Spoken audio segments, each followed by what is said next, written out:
Well, good morning, and thank you very much for joining us. I hope you had as good a weekend as it could have been, considering the action that's out there, talking about the ongoing protest against the hardships in the land. And as you know, the president has spoken. The president has addressed the nation and has explained yet again, first of all, expressed his deep regret that his admonition was not heeded. The protest has gone on.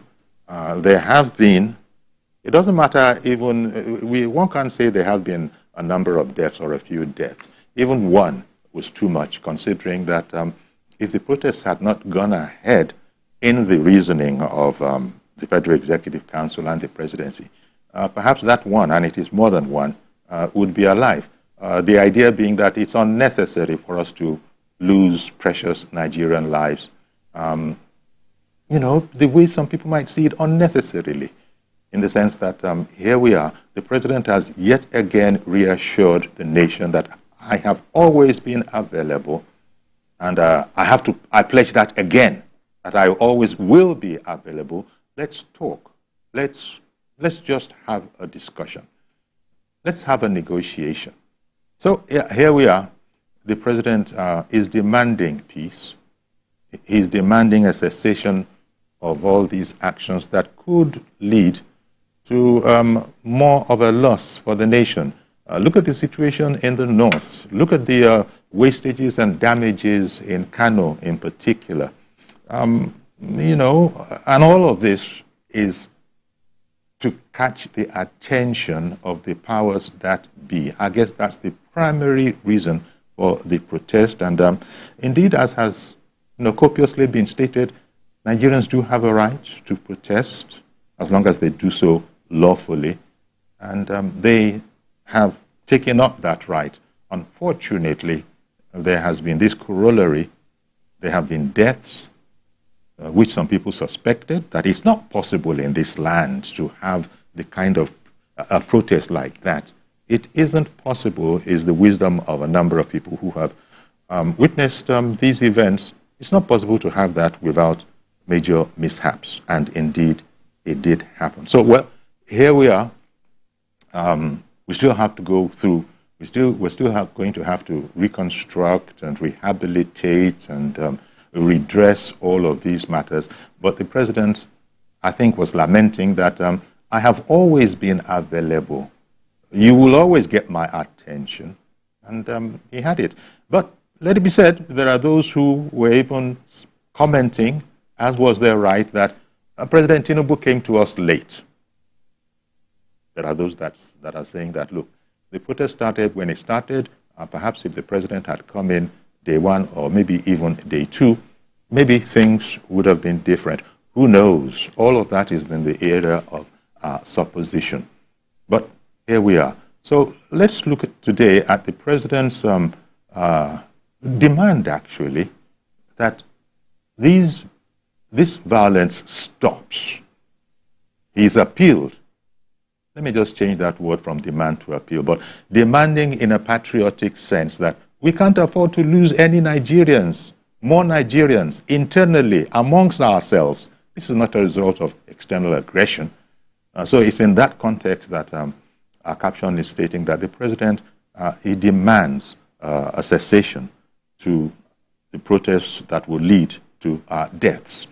Okay, we all waited with bated breath for the presidential broadcast. It went out yesterday morning at 7 o'clock in the first instance, as was billed. And this is a report based on it. Bola Tinubu speaks after 3 days of nationwide protests that turned violent in some parts of the country. He acknowledged the legitimate cause of the protest, but he is saddened by the deaths recorded and destruction of property that has clearly set back the country. I commiserate with the families and relations of those who have died in the protest. We must stop further bloodshed, violence and destruction.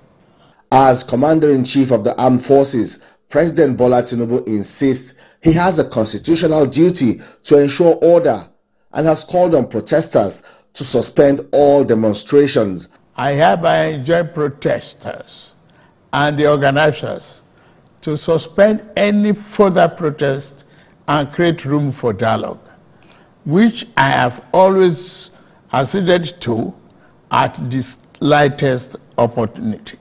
In his state broadcast, President Tinubu painted a picture of the state of the nation. He talked about how his administration has worked hard in the interest of the country by pulling the economy up from a near collapse to a stage of growth and recovery. Last month, we increased our oil production to 1.61 million barrels per day, and our gas assets are receiving the attention they deserve. Investors are coming back, and we have already seen 2 foreign direct investments signed, over $500 million since then. The president announced that the debt burden on the country is becoming lighter, with about 68% of revenue spent on debt service, compared to 97% when he assumed office 14 months ago. Also, revenue generation has significantly improved within this period.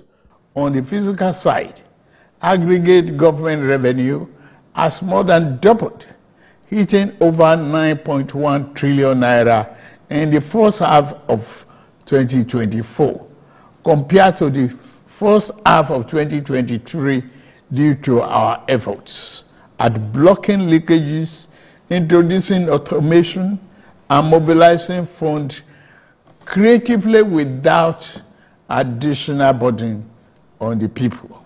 Nigeria's oil and gas sector, which for now is still the mainstay of the economy, is showing signs of growth as the administration is gradually ramping up daily production of crude oil.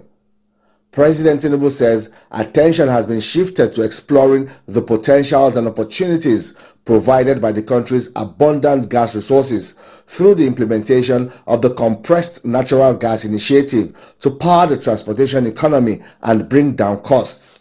We have started the distribution of conversion kits and setting up of conversion centers across the country in conjunction with the private sector. We believe that this CNG initiative will reduce transportation costs by approximately 60% and help to curb inflation. President Tinubu urged youth that make up a significant fraction of the country's population to take advantage of programs and policies specifically targeted at meeting their growing demands. We have introduced the Skill Up Artisans Program, SUPER, the Nigerian Youth Academy, NIA, and the National Youth Talent Export Program, NATEP. Also, medium and small-scale enterprises have been given a lifeline that has created more than 240,000 jobs. And large manufacturers are getting single-digit credit to boost productivity. 75,000 beneficiaries have processed to receive our 1 million micro and small business single-digit interest loans starting this month. We have also built 10 MSME hubs. President Tinubu's administration have always said food security is a priority, and efforts are also strengthened in collaboration with the subnational governments to improve the food value chain and also empower farmers across the country. We are providing incentives to farmers to increase food production at affordable prices. I have directed that tariffs and other import duties should be removed on rice, wheat, maize, sorghum, and drugs, and other pharmaceutical medical supplies for the next 6 months. In all these, President Tinubu hopes citizens will show understanding despite their genuine pain and frustration that triggered nationwide protests. but he also urged security agencies to continue to maintain peace, law and order. For Nigerians, they wait to see in the coming days as government's programs and policies will begin to meaningfully impact on their lives and livelihood. Femi Akonde, TVC News, Abuja. Okay, so as I said, that's the report based on the president's broadcast from yesterday, especially in the area where he was demanding that we just need to stop any action that could lead to further destruction and killing of Nigerian citizens. As he put it there, he was feeling his duty as Commander-in-Chief to maintain the security of the country and indeed of the life of every Nigerian. So here we are, the president expressing his regret that the protest had taken the turn that it had, and we had indeed suffered some loss of lives. Well, our guest this morning is Dr. Tunji Abayomi. He's a constitutional lawyer, and he's in our Abuja studio. A fine morning to you, sir, Dr. Abayomi. Good morning, Mr. Folani. A very good morning to you and to the national audience. Indeed. We have to say good morning because it's a sort of a convention. But when we look at what has happened in our nation in the past 5 days, this is like the midway point, I think, of the 10-day, exercise, action that was promised. Mm-hmm. And I was just saying that this is against the advice of well-meaning people, experienced people, people who know how these things usually will go, and those who were fearing that they just couldn't imagine a scenario where it would go without any major loss. Yet the organizers of the protest went ahead and conducted it. Well, the president has said it is what it is. He has repeated his plea. And by the way, he gave a lot of information out there as to actions that were being taken by his administration to ameliorate some of the issues that were being spoken about. Now, Dr. Abayomi, there are those who are saying that, yeah, we heard that now, but the presidency, in fact, this administration, probably hasn't been as strategic as it could have been with its communication, its information, all the stuff that has come out now. I wonder if it might have made a difference if all of this stuff was out there on a consistent basis in the past fortnight or so, and even earlier. You can't hide a good thing under a bushel. It will seem as if nothing is happening. I don't know what you think about that charge that the administration could be more strategic with its communication. Well, definitely. I think the national audience was greatly surprised at the listing, the many efforts made by the administration. I was particularly surprised that the government appears to have done so much, made a number of strategic moves to reposition Nigeria, and I mean, it was really surprising that a lot of the people in this nation, including even informed people like us, were not aware. So in terms of strategic communication, I think the government appears to have failed in doing so, in terms of putting its efforts before the national audience. There also is as we were observing news coverage of the protests, first of all, it needs to be said that the protests went nationwide.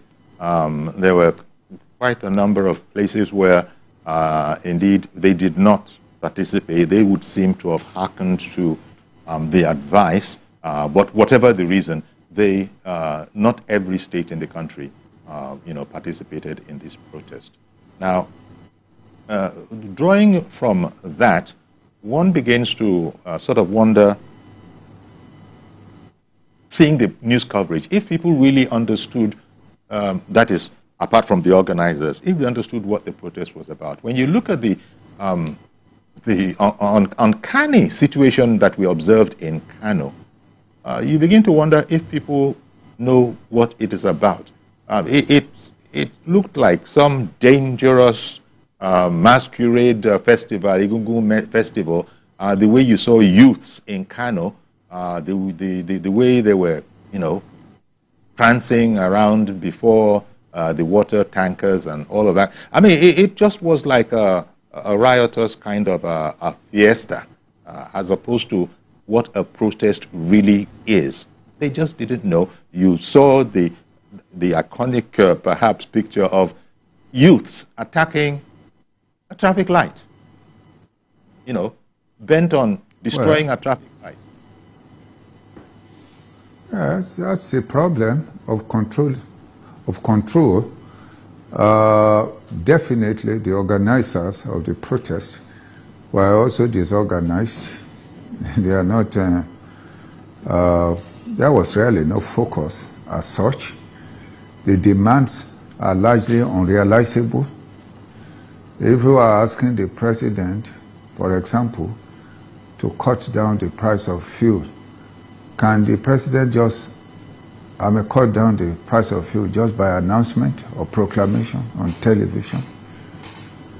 If you are asking the president that the prices of food should be reduced, is that the answer to it? Is the president's decision or proclamation the answer to is the answer to a shortage of food?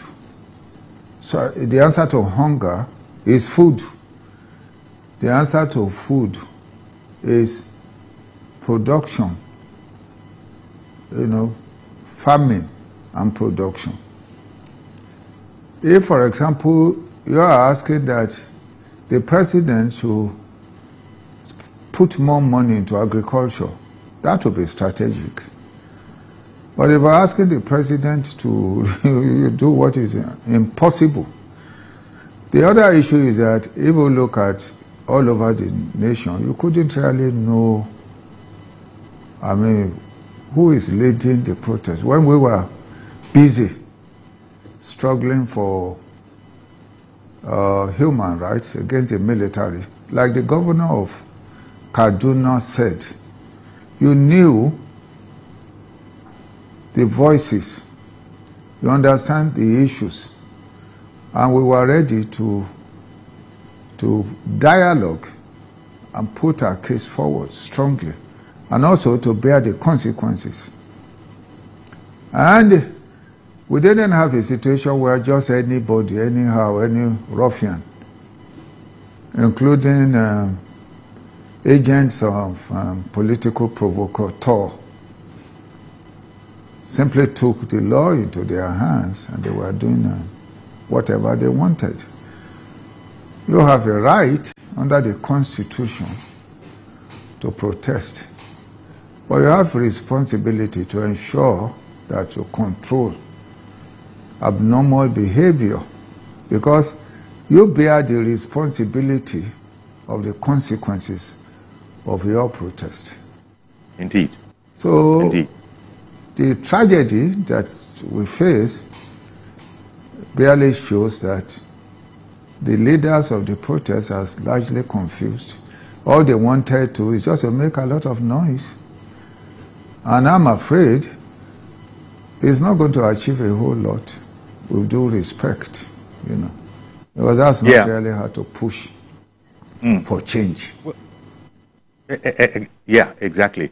Because you see, there are those who are commenting that,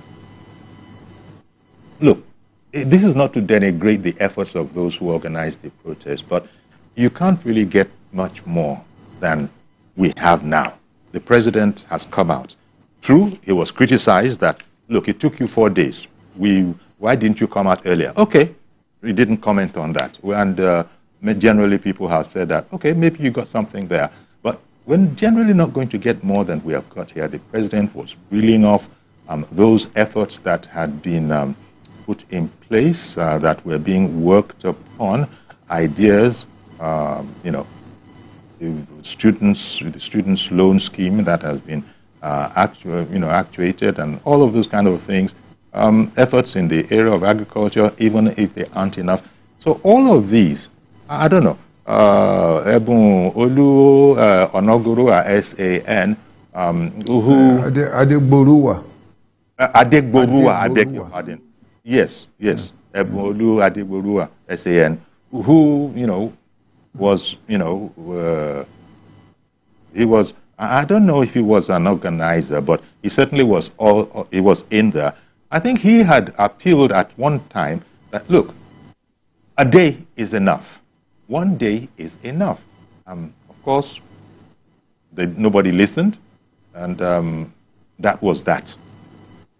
And the painful part, as the president said, was that, look at this too high cost. Nigerian lives, some Nigerian lives, even in the police. The police, they suffered, if I got it right, I think they suffered casualties too, maybe even at least one fatality. So all of this to get the attention of the president. The president says, you have it, you have it. He said yesterday again that just let's talk. I've always made myself available. Maybe, and I hope that people will see it differently, and indeed might be able to even call off the protest if they so agree that they have been persuaded enough that, well, we don't need to go the whole hog anymore, because we've got to look at what we have. You said it just now, Dr. Abayomi. There are things that are being demanded that everybody knows it doesn't work like that. It's not going to happen. We don't have any wiggle room. I think the president has explained this, that, look, coming to this whole go back to the former price of fuel and all of that, I think the Minister of Finance and the coordinating Minister of the Economy, the President, experts have explained that Nigeria doesn't have any wiggle room. We simply, we can't do it. Not because we don't want to do it, but because the opportunity is not there. It cannot be done. Now, these are the areas where perhaps the administration's communication machinery might have been, was sorely needed before this whole event. But we have what we have. We have what we have on our hands. Well, and yes, sir, go ahead. Well, definitely, the government needs to work on its communication system. For example, in the president's speech, he told the nation that previously the nation was spending 97% of its income servicing debts. That has been reduced to 67%. In other words, we've reduced it by 30% within 1 year. Also, that the debts, outstanding debts, have been paid, running into several millions of dollars being paid. In a sense, we are rated now in such a way that investors are coming into the country. These are very vital information to encourage endurance. The people, the truth of the matter is that in this nation, we really have to face the reality. Even in this area of agriculture, how much effort are we really making? We keep saying there is insecurity. Yes, there is. But there are also lots of places where we don't have insecurity. And we have abandoned agriculture. When we were growing up, we were all involved in agriculture, small-scale agriculture. As a matter of fact, it's part of the national anthem that iṣẹ́ àgbẹ̀ níṣẹ́ ilẹ̀ wa, ẹni kò ṣiṣẹ́ á máa jalè. Ìwé kíkọ́ láìsí ọkọ́ àti àdá kò ì pé o. That farming is our preoccupation. If you don't farm and you learn, you're not complete. That was how we were raised. Indeed. But now, among the national population, particularly the youths, how many of them are even ready to plant pepper and tomato? Okay, one moment, Dr. Abayomi. One moment, Dr. Abayomi. Let me put on Reverend Dominic, yes, who has called in. Good morning to you, Reverend Dominic. Yeah. Good morning, Yori. Good morning to Barrister in Abuja. Good morning, sir. Thank you. Thank you. Yori, I have 3 points to make. One is this. If you ask Dr. Abayomi in our days of protest in the 90s, he had a face and leadership. And he's a witness. Yes. As we gather, Dr. Beko and some Kuti, the late Gani Abayomi and himself, most of them will address us how to behave, how to walk, when to stop, yes, and when to move on. But this protest these days has not such ingredients. We saw it in NSAT, where it's a monster that has many heads and no leadership. We saw it last week, Wednesday. And every time we have protests, we have destruction. The same people you want to, you are protesting for, you go after them and destroy their property. It must worry every Nigerian. Exactly. It is on record. When we were fighting in the days of the NECO, we did not match any hands. Doctor is my witness. Because there's an organization. We have a purpose and we're focused not to even what people we want to protect. But this protest these days should worry every Nigerian that has no direction, that anybody will walk out and begin to destroy properties. Watch in Kano. Look at the computer system the Kano state government has put on for the youth to use. And they want to loot it. And what is meaning of that? Exactly. And number two, Yori, the way the security agents have behaved, Doctor will bear me witness, it's not in line with international convention. If the military has shot us when we are in 80s and 90s, most of us will not allow today to be governor or to be lawyers or to be pastor like me. Even though we are military governments, they are not using live bullets on us. I watch many places where policemen were using live bullets on protesters. No matter how people protest, you cannot use live bullets on them. That's one side. But we are speaking English here. The problem here is hunger. The problem here is poverty. In all the good English Mr. President spoke yesterday, how does he reduce the price of pepper? That is the question. How does he reduce the price of yam? Most of the people that protesting on the road don't understand this English. Don't understand we are owing debt, we are paying for debt. Let me say this.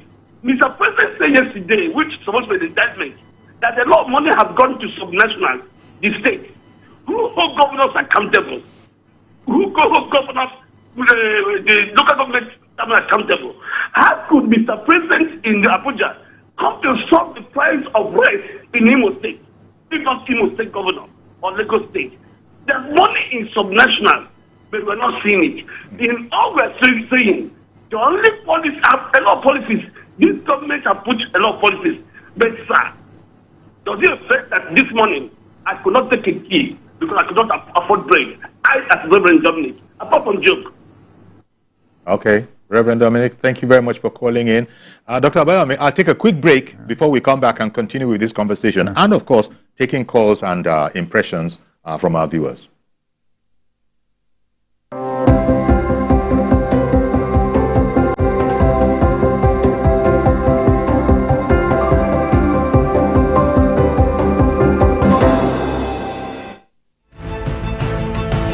You're watching Beyond 100 Days with Nifemi Oguntoye.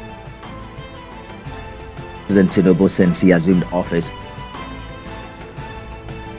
we are on our way to progress. 6 out of the 8 APC federal lawmakers. I have a movement structure that's going to take back our party in Enugu State. Because this one I'm seeing is tales by moonlight. It's not working. So I'm wondering what you think or who you think can stop him now. He doesn't own the party. One of the causes of inflation is because people cannot go to the farm. The government still needs to do more so that people can eat. I believe we're clamoring for is more responsible use of social media. Not that people just go in there and think that they can say anything to anybody. Tinubu is not one who believes in the same thing. I mean, he wants to get it done. He will face it. He will get it done. Yes, the president, from inception of his administration, focused squarely on diversifying the economy and driving in investments to, cushion the effect of everything that we've seen, ranging from COVID-19 to the global commodity shocks, global financial crisis, and all of that. I was privileged to have worked under a governor who believed in the system, who also built up the system, and I'm going to do same. All right, that's our show today, everyone. Thanks for being a part of it.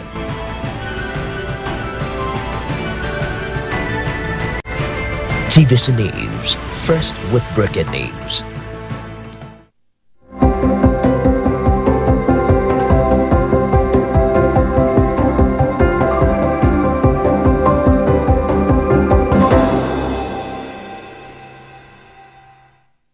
Okay, here we are now in the aftermath of the protest, the ongoing protest against hardships, economic hardships in the land. Some are adding hunger. It all comes back to the same thing, doesn't it? Here we are. All of this, there are those, who, it's not that there are those. Just about everybody understands the impact that the removal of fuel subsidy has had on the, cost of living of the average Nigerians, But then again, even though every one of the presidential candidates in the last election had said that they would do what President Tinubu has done, which is take away the subsidy that we simply couldn't afford anymore. This was not a matter of being stern or being nice or being tough. There was no more room, we have heard. There was no room. Mm-hmm. And in any case, it hadn't been provided for. There are those who are saying that maybe President Tinubu was a bit hasty in announcing the matter. But then that was probably his style. Because I remember very distinctly on his inauguration, he's saying, our fuel subsidy, it's gone. Really? That was all he said. Those two words, it's gone. That one is gone. And people actioned that as if it were a formal announcement of the withdrawal. We didn't even have, we have since learned, we didn't even have much more than the month of his inauguration. I think it was by the end of June, there wouldn't have been any funds for it. So there are those who are saying that he might have taken the days between his inauguration and the end of June, when in any case there was no more money. It wasn't a matter of Tinubu's policy. It would have been Obi's policy. It would have been Atiku Abubakar's policy. Anybody who was there at the time would have had to do it. And it would have, And it would also have been in national interest. Because the point is, there was simply no money to continue subsidy regime. The second thing is that I think every enlightened Nigeria was against a situation where you created subsidy oligarchs who were simply corruptly taking national monies without providing anything. But a more essential problem is, and this is actually not the problem of the present government, why did we have this long years, this regime of subsidy? Why is a nation that produces petroleum unable to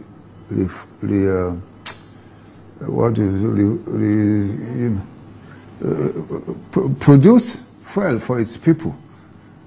Why are we not able, all the petroleum Port Harcourt refinery, why are we not able to refine our, crude oil? What's wrong with Port Harcourt refinery? I mean, there's a very serious, a lot of times credibility in government is caused by failure of, managers of government. For example, the MD of NNPC, I remember in 2019, he was wearing this long cap. At that time, he was dressed in a native outfit. He told the nation that before the end of Buhari's regime, the refineries will be working. And there was a lot of applause clapping for him. It didn't work. In December 2023, he again assured the national audience that a refinery will be working. It didn't work. I think sometimes in March, he took some people to Port Harcourt to show them that, the mechanical aspect of the refinery is being completed. We'll be producing, I think he said something like 450 or something like barrels or something like that. Up until now, the refineries don't work. The subsidy regime is clearly antithesis to national development and national interest. Yeah. But why are we not able to fix our refineries? And why are we assured again and again that this thing will work and it hasn't worked? So these are serious issues. In my view, the president needs to take a new look, a new serious look. The recent controversy between Dangote and the oil sector, national oil sector, shows that there's a problem somewhere, somehow, somewhere. And yeah, exactly. We even need to audit all those people that are heading all those departments. Because, I mean, Dangote was making a point that there are some people who have oil something in Malta, making life impossible.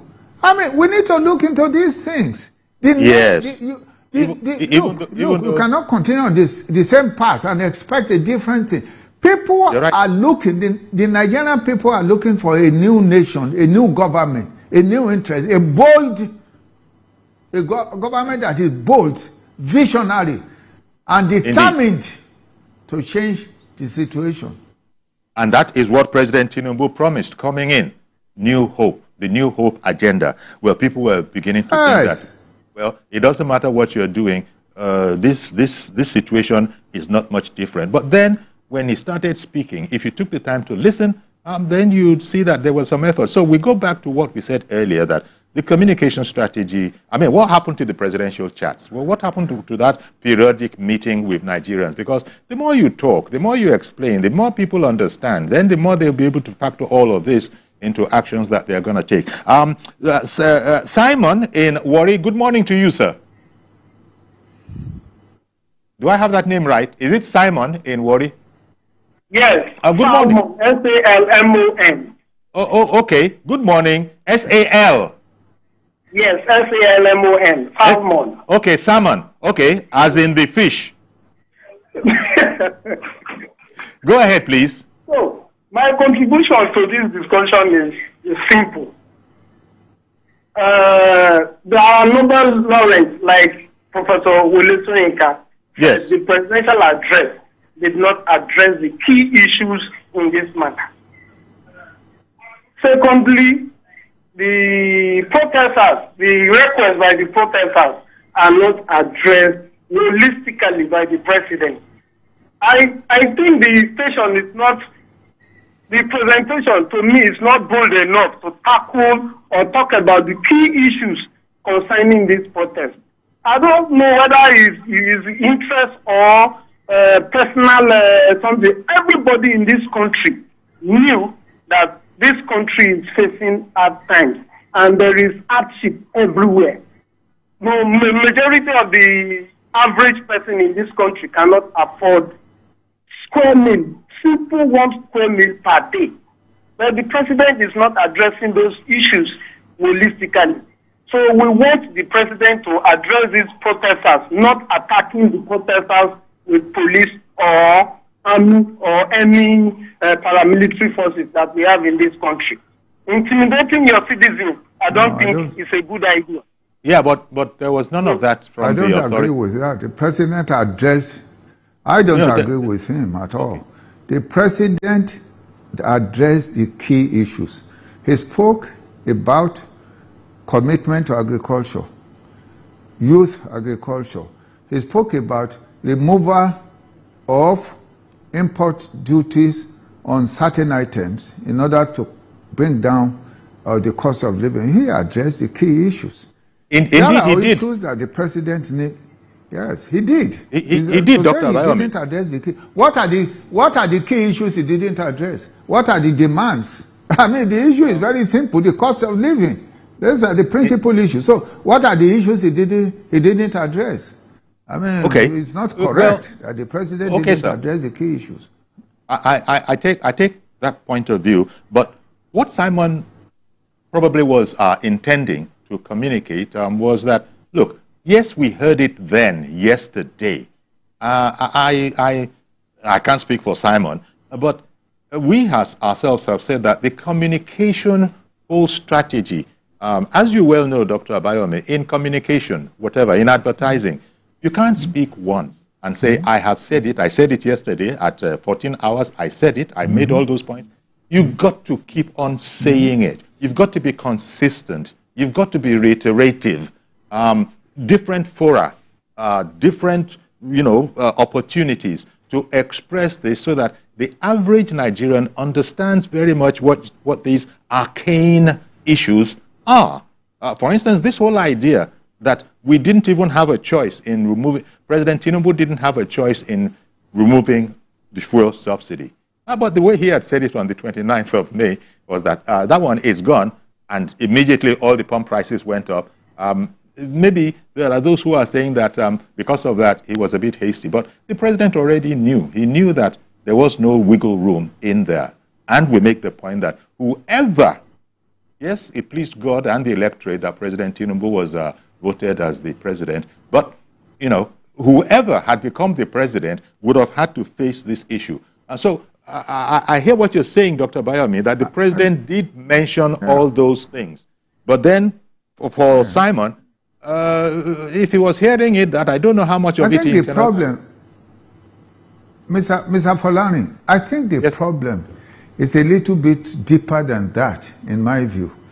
One of the major issues that obviously agitates anger and resentment nationally is a perception that the government itself isn't making concrete sacrifices in terms of this struggle that it calls for, an understanding that it calls for in the midst of poverty. I mean, let's be frank. You cannot tell the nation that you are spending maybe over 20 billion naira to fix vice president's house where the people are hungry. You cannot tell the people that you are spending, is it 90 or 90 billion or thereabout, in support of Hajj, when the people can barely afford 1 meal a day. Okay, so there are these mixed... It goes back to the communication strategy, sir. Yes, so the people... All these mixed signals. Perception. Yes. Yes, the signals. It's messed up. The dispatches from the field.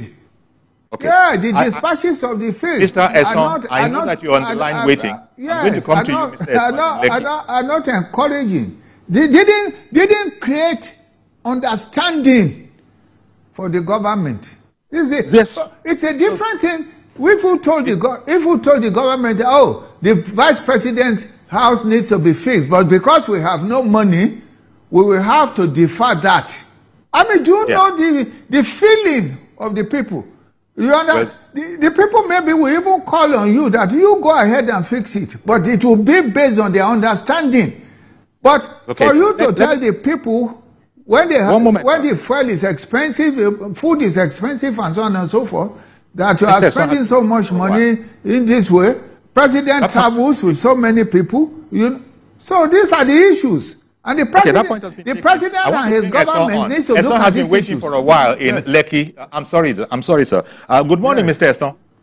Yeah, good morning, Yori. Good morning. Go ahead. Good morning, Dr. Abayomi. Morning, Mr. Esson. Good morning, sir. Morning, sir.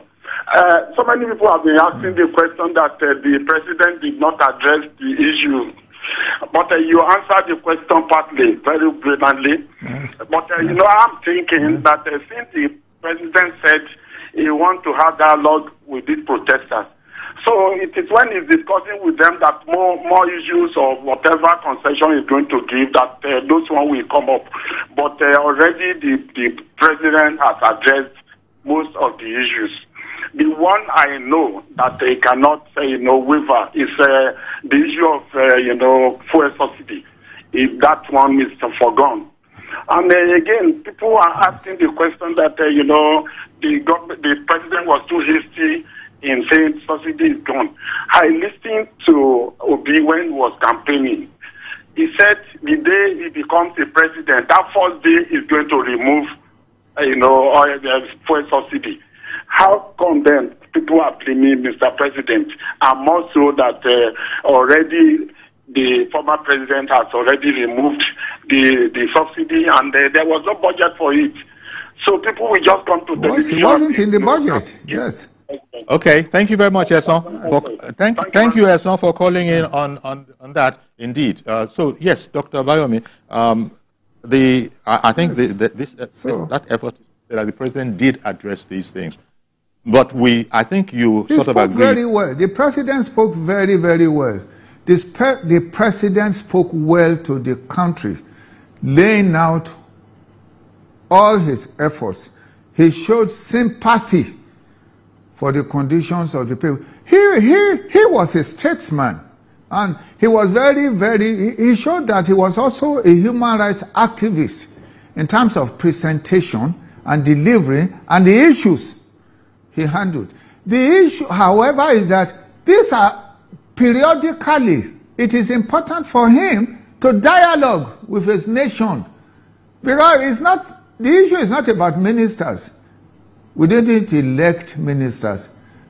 The National Electoral Constituency elected only one man to manage this nation, and that is the president. So he needs to interact periodically with the people, explain to them the challenges and what he's doing, like he did yesterday. It was quite impressive, in my view. So people that are saying the president didn't deal with the issue, what issue did he not deal with in that particular address? I think Dr. Abayomi, okay, Dr. Abayomi, let's take on, I think, Damawa. Is that a Mr. Damawa calling in from Abuja? Good morning to you, sir.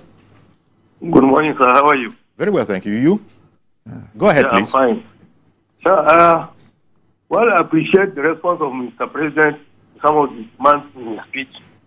I really would like to draw also his attention to the need for him to address what I may consider some of the key issues of the protesters.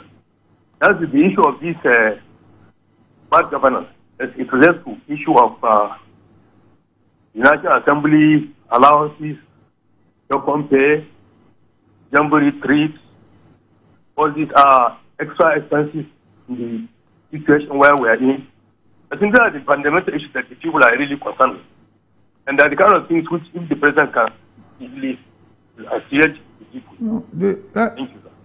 I think it's important, if I may respond to you quickly on that issue, let us, I think it's important to understand that we have a tripartite government. The president cannot control the National Assembly. Don't forget that it's National Assembly that approves budget, national budget. Now, I have said again and again in this country that the National Assembly has no right to increase budget, and definitely has no right. The so-called constituency allowance, it is unconstitutional. But the president has no power to, in fact, they have more power over the president than the president has over the National Assembly. So, a lot of times, our agitation should not, in fact, be against the executive arm of government. It should be against the legislative arm of government. That's really the truth. Because, indeed, it is the legislature that is supposed really to represent us in terms of direct relationship between government and the people. And the truth of the matter is that we haven't seen sufficient sacrifice even empathy from the legislative arm with regard to the condition of the people. Okay. Well, we're fast running out of time, Dr. Abayomi, and thank you very much. You've made the points. You've rebutted some of those who are saying that the issues weren't addressed. They were addressed, but there are some things that you can't hear too much of. And I imagine that going forward, those things that have been said now, there's a way advertising uses that principle a lot. You can't just extol one virtue of your product, extol the virtues of your product once, yes, and then say, well, my last statement, yes. Yeah. You've got to come back if again. You don't mind, Mr. Folani. Yes, sir. If you don't mind, Mr. Folani, I just want to advise the government first to try to reduce what the wealth of the nation spent on the government on the nation. Then to do a whole lot about in-government corruption. In-government corruption. Because the perception of the people is that a whole lot of the money of the state, you know, is inside dealing. Then the other issue is that the state governments should be held accountable to a certain extent. A whole lot of money goes to these states. So what do they do with the money? The president was telling us, is it 270 billion distributed to the states? Where are the results? What did they do with this money? So it's not just about the federal government, it is also about the governments of the several states. All right then, Dr. Abayomi, thank you very much, sir. And we just hope that the sooner this is called off, the better for us all. But they still are standing on their right to protest, so we're midway into a 10-day exercise or action. And as the president has demanded, please call this off and let's all get back to work while work continues along the lines. And personally, I hope the communication gets a lot better and a lot more consistent, so that if you didn't hear it the first time, you hear it the second, or maybe you hear it the seventh time. All these things that the president was telling us yesterday, excellent as they are, we do need to hear those things, perhaps more consistently. Thank you very much, Dr. Tunji Abayomi, constitutional lawyer, at the program. So that's our program today. Thank you very much. I appreciate it. Okay, sir. Okay, sir. Do please join us tomorrow for a fresh edition. I am Yori Folani. Bye-bye for now.